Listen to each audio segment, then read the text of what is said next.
Most demanded ആയിട്ടുള്ള സൽവാർ സെറ്റിൻ്റെ കളക്ഷനാണ് ഈ ഒരു വീഡിയോയിൽ ഞാൻ പ്രസൻറ്റ് ചെയ്യാനായിട്ട് പോകുന്നത്. കോട്ടൺ ഫാബ്രിക്കിൽ ബാത്തിക് പ്രിൻറ്റ് ഓൾ ഓവർ വന്നിട്ട് അതിനകത്ത് കാന്താ വർക്കും കൂടെ വരുന്നുണ്ട്. ഇതിൻ്റെ റേറ്റ് നമുക്ക് വരുന്നത് 1595. ഫസ്റ്റ് ഷെയ്ഡിലുള്ള കോട്ടൺ ഫാബ്രിക്കിൽ ഇങ്ങനെ ബാത്തിക് പ്രിൻസ് ആണ് ഫുള്ള് വന്നിട്ടുള്ളത്.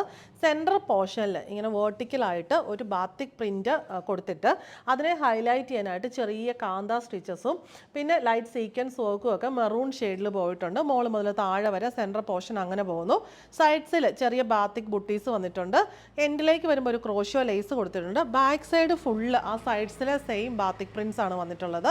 നമുക്ക് ഡെയിലി യൂസിന് വളരെ കംഫർട്ടബിൾ ആയിട്ടുള്ള ഫാബ്രിക്കും പ്രിൻറ്റും പാറ്റേണും ഒക്കെയാണ് വന്നിട്ടുള്ളത്. ബോട്ടം വരുന്നത് കോട്ടൺ ഫാബ്രിക്കിൽ റസ് കളറിൽ, ദുപ്പട്ട വരുന്നത് റസ് കളറിലുള്ള കോട്ടൺ ഫാബ്രിക്കിൽ ഒരു 3 പാനൽ കൺസെപ്റ്റിലാണ് വന്നിട്ടുള്ളത്. 3 പാനലല്ല, ഒരു 5 പാനൽ കൺസെപ്റ്റിലാണ് വന്നിട്ടുള്ളത്. ഇങ്ങനെ പാനൽസ് ജോയിൻ ചെയ്ത് കൊടുത്തിട്ടുണ്ട്. ബാത്തിക് പ്രിൻസ് സെൻട്രൽ പാനലിൽ വരുന്നു. പിന്നെ ബോർഡേഴ്സിലും വന്നിട്ടുണ്ട്. 4 സൈഡിലും ക്രോഷ്യോ ലേസ് ബോർഡറും വരുന്നു. നമുക്ക് കംഫർട്ടബിൾ ആയിട്ട് വെയർ ചെയ്യാൻ പറ്റിയ നല്ലൊരു സൽവാർ സെറ്റാണ്. റേറ്റ് വരുന്നത് 1595. നെക്സ്റ്റ് ഷെയ്ഡ് വരുന്നത് നല്ലൊരു ബ്ലൂ ഷെയ്ഡാണ്. അതിനകത്ത് ആ ഒരു സെയിം പാറ്റേൺ തന്നെ നേവി ബ്ലൂ ഷെയ്ഡിലാണ് ഇവിടെ ആ കാന്താ വർക്ക് വന്നിട്ടുള്ളത്. Cotton bottom and dupatta. Rate വരുന്നത് 1595.